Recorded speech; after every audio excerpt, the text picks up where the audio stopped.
Semuanya, perkenalkan nama saya Stephanie Marsi dengan NPM 2351002. Dalam video ini, saya akan menjelaskan sedikit terkait dengan artikel yang telah saya buat dengan judul Dampak Buruk Penggunaan Media Sosial dalam Penyebaran Informasi sebagai bentuk dari ujian akhir semester mata kuliah Bahasa Indonesia. Nah, mulai dengan pada kehidupan sekarang, di mana semuanya itu serba canggih seperti yang telah kita ketahui. Nah, semakin memudahkan manusia juga dalam kehidupannya. Salah satunya adalah penggunaan teknologi yang semakin berkembang, seperti penyampaian informasi yang tidak lagi hanya didapatkan dari berita yang ada pada TV, koran, maupun radio yang akan didapatkan. Kini, penyebaran informasi hanya perlu diakses melalui media sosial. Nah, media sosial itu adalah sarana yang digunakan untuk bersosialisasi yang dilakukan tanpa harus bertatap muka, dapat dilakukan dimanapun dan kapanpun kita berada. Dengan adanya media sosial, seseorang dapat menjalin pertemanan serta perolehan informasi tentunya dari berbagai belahan dunia ataupun berbagai mancanegara yang akan kita dapatkan. Nah, berbagai hal akan terekspos dalam media sosial, mulai dari hal yang lumrah untuk diketahui ataupun sampai dengan masalah pribadi. Nah, ujaran kebencian, berita yang menyinggung sara, fitnah, bahkan aib terkait seseorang juga terkadang masih sering terlihat dalam penyebaran informasi di media sosial yang sengaja dibuat oleh oknum yang tidak bertanggung jawab dengan berbagai tujuan, mulai dari mencari perhatian, sengaja membuat kegaduhan, provokasi, dan lain sebagainya.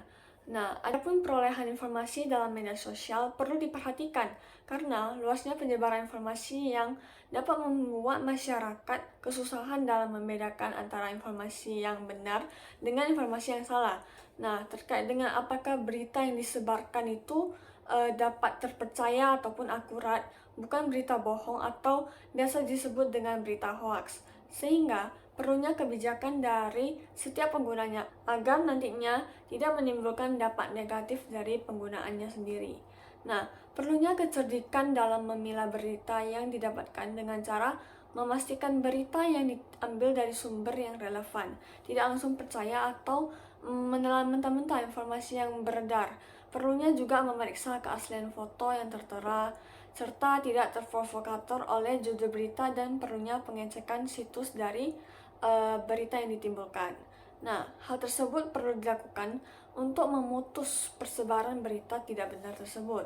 Karena tidak hanya pembuat, namun seseorang yang ikut serta dalam penyebaran informasi tidak benar tersebut juga akan dijerat dengan pasal 14 UU nomor 1 tahun 1946 dengan isi barang siapa dengan menyiarkan berita atau pemberitahuan bohong dengan sengaja menerbitkan keonaran di kalangan rakyat dihukum dengan hukuman penjara setinggi-tingginya 10 tahun.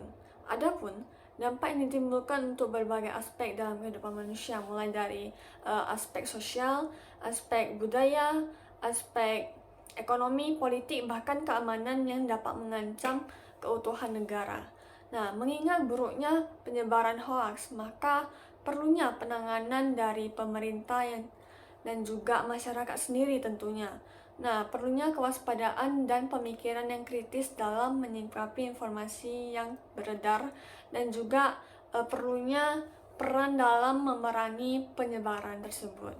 Nah, baik, mungkin segitu saja terkait sekilas informasi mengenai isi artikel yang saya buat. Sekian dan terima kasih.